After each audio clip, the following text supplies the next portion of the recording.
You've said no to your baby 50 times today. Maybe more. You didn't count. You didn't have to. It just kept happening. But here's what most parents don't realize. Every no is landing on a brain that can't yet process it the way you think it can. A baby's prefrontal cortex, the part that handles impulse control and reasoning, is barely online in the first 2 years of life. So when your baby reaches for the same forbidden thing for the 10th time, they're not defying you. They're not being spoiled. Their brain simply hasn't built the brakes yet. In Osaka, a mother I heard about doesn't say no at all. She says "dame" softly, then gently redirects her son's hand without a hint of scolding in her voice. No raised volume. No repeated warnings. Just calm redirection, over and over, the same way, every time. What she's doing has a real name in developmental psychology. And once you understand it, you'll never look at correction the same way again. But here's the part that shocked me when I first understood it. Your baby isn't ignoring you when they keep reaching for the thing you said no to. Your baby isn't testing you. They're not trying to see how far they can push you. Your baby isn't defiant.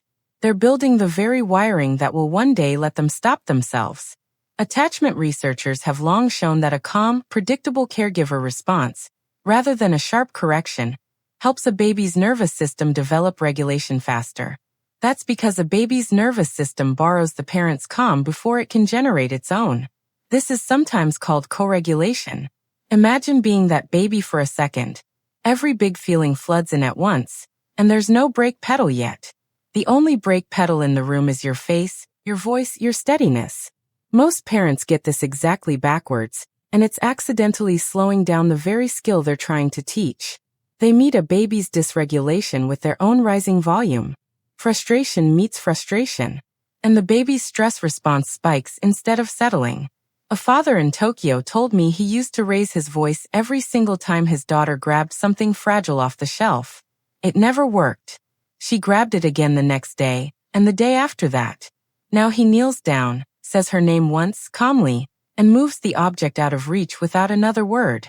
Here's what's actually happening inside your baby's brain during these quiet moments.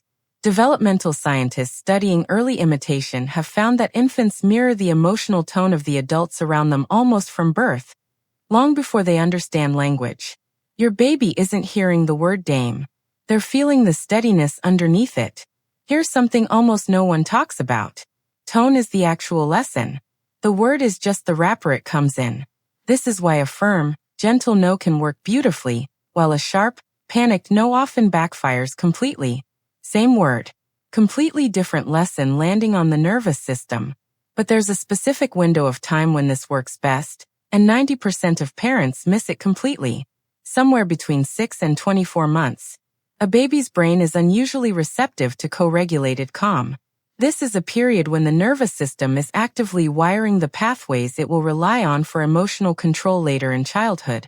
Before this window, babies are mostly absorbing raw sensation, not patterns.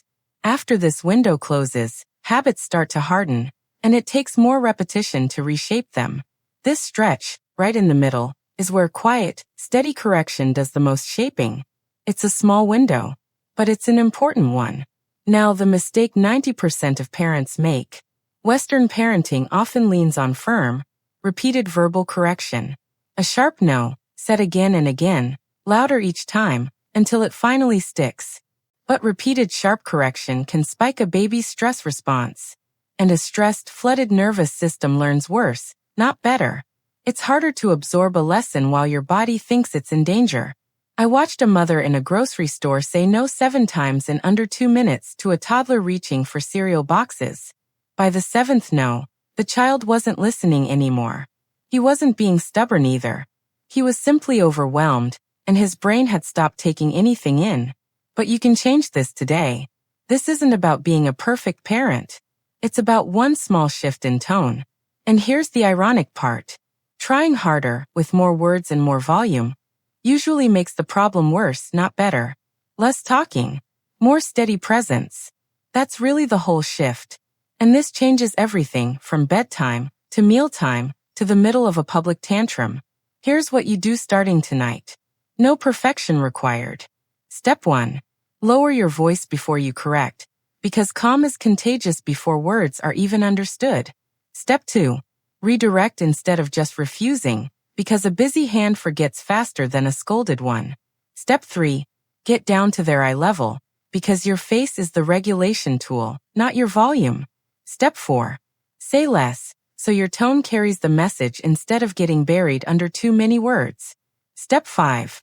Repeat the exact same calm response every time, because predictability, not intensity, is what actually builds self-control. Your baby isn't trying to break the rules. They're trying to understand the world through you.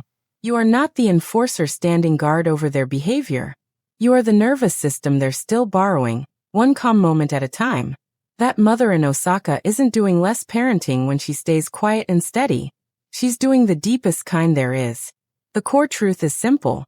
Your baby learns regulation from your regulation, long before they learn it from your words.